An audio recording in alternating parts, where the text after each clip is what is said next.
যে স্বৈরাচারের বিদায় হয়েছে, এরকম স্বৈরাচার সরকার যাতে এই দেশের ভবিষ্যৎ ইতিহাসে যাতে আর না আসে সে প্রত্যয় আমাদের নেতা ব্যক্ত করেছেন এবং সেই প্রত্যয়ের দিকে আমরা এগিয়ে যাচ্ছি। আগামী দিনে এই দেশ হবে স্বাধীন বাংলাদেশ, এই দেশ হবে এই দেশের জনগণের ইচ্ছাই ইনশাল্লাহ প্রতিফলিত হবে।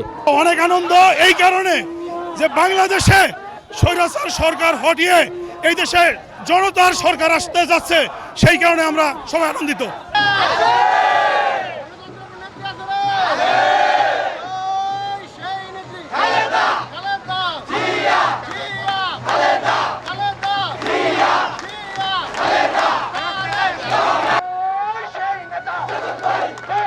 ভাই পিছনে